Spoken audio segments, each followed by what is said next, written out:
Quel est le premier mot qui a été révélé du Coran? Et je suis sûre que vous la connaissez. Le premier mot que Sayyidina Jibril alayhi salatu wassalam a dit pendant la révélation, la première révélation, lorsqu'il est venu rencontrer Sayyidina Muhammad sallallahu alayhi salatu wassalam dans la grotte pendant sa méditation, il a dit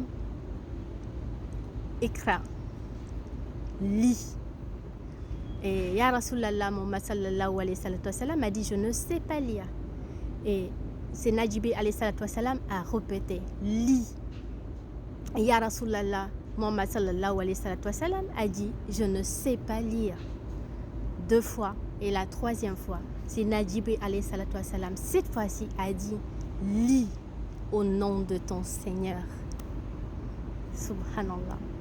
Et c'est là que tu te rends compte de l'importance de la lecture. Lire, instruire. Et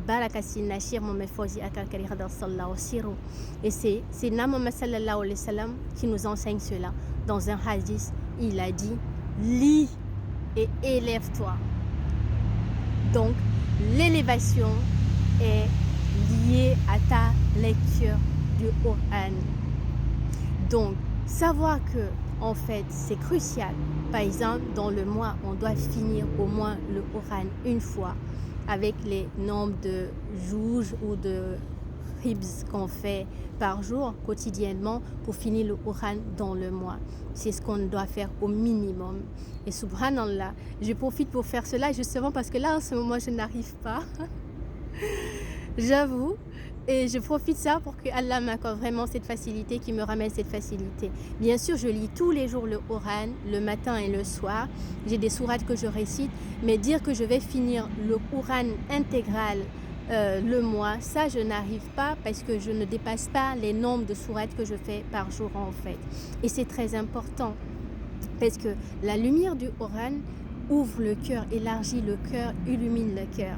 Et donc plus cette lumière elle grandit à l'intérieur de toi, plus ton champ de perception évolue, donc ta vision et compréhension du monde, de la réalité se développe et surtout ça travaille aussi la mémoire. Car il ne s'agit pas de comprendre, d'apprendre, mais surtout de mémoriser. Parce qu'en général, on récite quelque chose en fait et on oublie le lendemain. Alors que le Coran, il est là pour justement travailler la mémoire, travailler le cerveau et travailler aussi le cœur. Subhanallah. Et c'est ça l'élévation, c'est la lecture. Et on passe notre temps à lire tellement de livres aujourd'hui. C'est bien beau, c'est bien de s'instruire, subhanallah. Mais ce qu'il faut savoir, c'est que ces livres que nous lisons ne sont rien d'autre que les expériences des autres. Ce sont les secrets qui sont à l'intérieur des autres qu'ils ont exprimés dans un livre. Ils ont exprimé leur savoir, leur connaissance par le secret qu'il y a en eux par la grâce d'Allah. Donc en lisant ça, c'est un peu comme si tu rentrais dans la vie d'une autre personne. Donc tu projettes ta vie dans celui de l'autre, ce qui fait que tu te dissocies, tu perds ton authenticité en vérité et cela vraiment impacte sur ta réalisation personnelle. Alors que la lecture du Coran, c'est l'inverse. La lecture du Coran, il va réveiller le secret, toi, ton secret qui est à l'intérieur de toi. Et par ce secret qui va s'exprimer en toi, tu vas atteindre maintenant ce que toi, il y a en toi. Donc peut-être que tu vas faire partie de ceux après qui va écrire des livres, qui va faire à ramener des connaissances cachées qu'on ne connaissait pas par la grâce d'Allah. Moi par exemple dans mon cas par la baraka de mon père, mais c'est par la lecture du Coran en fait. Parce que en fait cela va te permettre d'atteindre ta réalité à toi. Parce qu'il n'y a rien d'autre que la parole d'Allah. La parole d'Allah, elle est infinie, elle n'est pas limitée à la parole d'un être humain.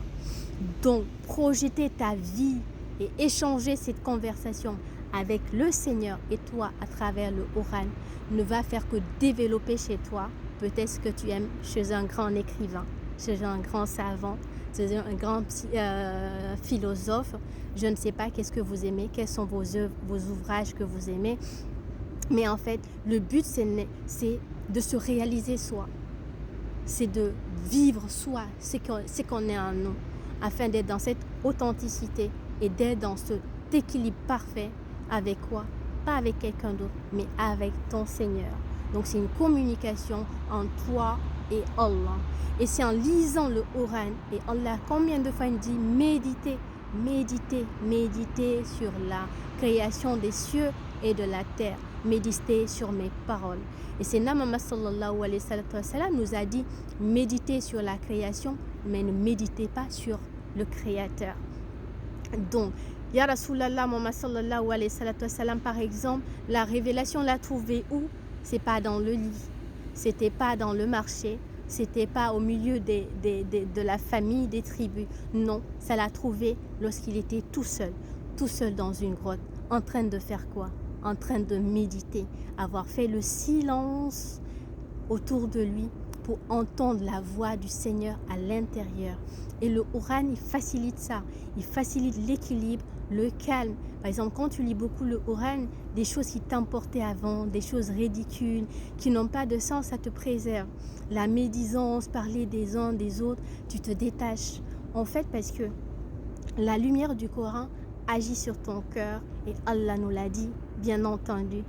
Est-ce que c'est pas par le rappel d'Allah que le cœur s'apaise? Mais bien sûr.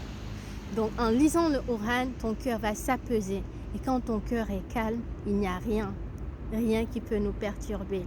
Et moi, c'est un peu difficile pour moi à ce moment, comme je vous l'ai dit. Je profite pour ce rappel et je prie qu'Allah, par la baraka de mon père, Maulana Mohamed Fazia Kakaria de Salah Osiro, qui me facilite ce retour de lecture, l'amour de lecture de Coran et d'accorder du temps et de m'augmenter en cela par rapport sur ce qu'il m'a déjà donné. Donc voilà, je voulais partager ça avec vous. Apprenons, lisons, mais lisons surtout ce qui nous développe. Parce que les livres des autres développent notre ego. Ça va créer des envies, des désirs, des ambitions. Vous voyez ce que je veux dire? Tout l'inverse du cheminement spirituel. Alors que le Coran, au lieu de te focaliser sur ces désirs de l'ego, de l'extérieur, vouloir être comme l'autre, à l'inverse, ça va éteindre ça pour te connecter à quoi? À ce qu'il y a de plus parfait en toi, ton souffle, le souffle de Dieu, la lumière de Dieu. Il n'y a rien qui est au-dessus de la lumière d'Allah. Donc ce qui fait que lorsque tu te reconnectes à cette divinité en toi, le Seigneur, sa lumière, tu te reconnectes à la vérité. Bi barakati Nashir, assalamu alaikum.